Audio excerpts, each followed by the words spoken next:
Good morning, praise Lord. Welcome to this video. இப்போது நான் ஆலயத்துலேருந்து வந்து இந்த வீடியோ நான் பண்ணிகிட்ருக்கேன். ஆலயத்தில் உட்கார்ந்துருக்கும்போது இந்த ஐடியா எனக்கு கிடைச்சது. இன்றைய சுவிசேஷ வாக்கியம் வந்து மத்தேயு 9ஆம் அதிகாரத்திலேருந்து அவங்க சொன்னாங்க. அதில் பார்த்திங்கன்னா வந்து கர்த்தர் வந்து ஆயத்துறை மத்தேயு அவருடைய வீட்டில் பல ஆயக்காரர்களோட அவங்களோட பந்தி இருந்தாராமா. அப்போ வந்து மற்றவங்கள்லாம் வந்து உங்களுடைய போதகர் இவங்களோடலாம் ஆயக்காரரோடும் பாவிகளோடும் ஏன் அவர் பந்தி இருக்கிறாரு அப்படி சொல்லிட்டு கேட்டாங்களாம். அதுக்கு வந்து கர்த்தர் என்ன சொல்லியிருக்காரு, பிணியாளிகளுக்கு வைத்தியன் தேவையே அன்றி சுகமுள்ளவர்களுக்கு அல்ல அப்படி சொல்லிட்டு அவர் சொன்னாராம்.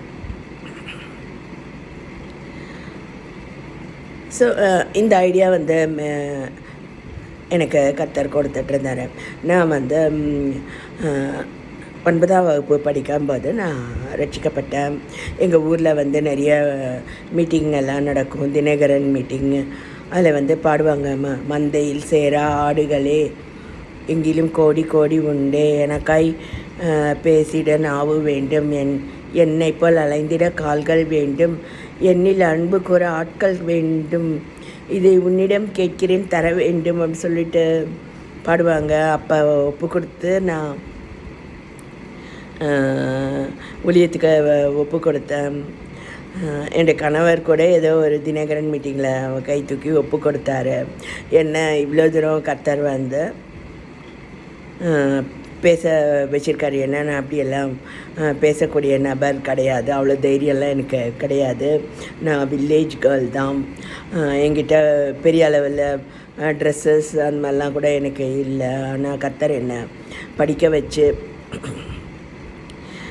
எலக்ட்ரானிக்ஸ் இன்ஜினியர் ஆக்கி எனக்கு தேவையான ஆடை அணிகலன்களை கூட அவர் கொடுத்து சரியான நாலேஜு கூட கொடுத்து இந்த வீடியோ பண்ணுறதுக்கு கர்த்தர் எனக்கு கிருபை கொடுத்துருக்காருன்னா அது அவருடைய பெரிதான தயவுன்னு தான் நான் சொல்லுவேன்.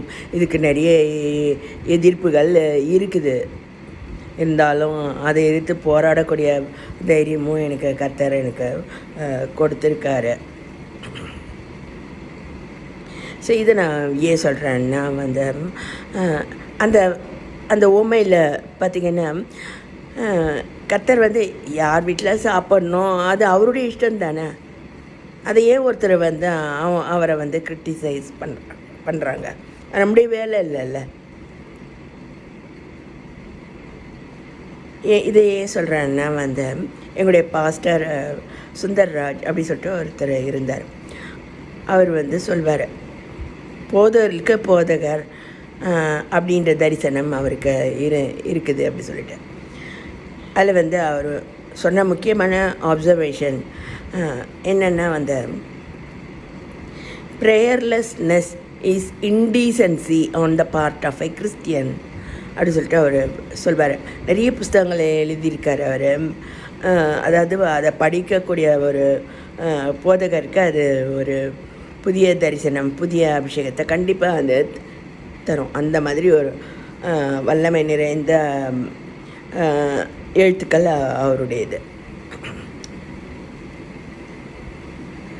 ஸோ அவருடைய சபையில் தான் நான் கிட்டத்தட்ட 30 ஆண்டுகள் நான் அங்கே இருந்தேன். ஸோ அப்போ கற்றுக்கொண்ட பாடம் தான் இது. Prayerlessness is indecency on the part of a கிறிஸ்டியன்னு சொல்லிட்டு. ஸோ இந்த கர்த்தர் எங்கேயோ பந்தி இருக்கிறாரு அப்படின்னா அந்த ஜனங்கள் வந்து அந்த போதகரை நம்ம கிரிட்டிசைஸ் பண்ணணும் அப்படின்னு நினைக்கிறாங்க. ஏன்னா அவங்க வந்து யூதராக இருந்திருக்கலாம், ஆனால் அவங்க வந்து ஜெப நபர்கள் கிடையாது. அதுதான் நான் அதில் கற்றுக்கொண்டது. நம்ம வேலையை பார்த்துட்டு மற்ற ஆத்மாக்களுக்காக ஜெபிக்கிறவங்களாம் நம்ம இருந்தால் கண்டிப்பாக வந்து இன்னொருத்தர் எங்கே போய் சாப்பிட்றாங்க, எங்கே போய் இருக்காங்க அப்படிலாம் நம்ம பார்க்கவே மாட்டோம். ஸோ நிறைய சபைகளில் பார்த்திங்கன்னா நகை போடக்கூடாது, இல்லை பெரிய பெரிய பார்டர் புடவைகளில் கட்டக்கூடாதுன்னு சட்டங்கள் சொல்கிறாங்க. ஏன்னா வந்து நம்முடைய பெண்கள் அவங்களுடைய சிந்தனை வந்து இந்த மாதிரி தான் இருக்குது. இப்போ இந்த தோடு நான் போட்டிருக்கேன்னு வைங்களேன், இந்த மாதிரி தோடு நான் எத்தனை நாள் இந்த ஆளை நான் கேட்டிருப்பேன். ஒரு நாள் அது வாங்கி தந்தானா, இந்த மாதிரி கல் வளையல் எத்தனை நாள் நான் கேட்டிருப்பேன், எனக்கு வாங்கி தரவே இல்லை. இந்த கிழமை எண்ணத்தை வச்சுட்டு போனான் அப்படின்னு மாமனாரை, இல்லை தாத்தா அந்த கிழமை மட்டும் எண்ணத்தை கொடுத்துட்டு போனான், யாருமே எனக்கு ஒன்றும் தரல.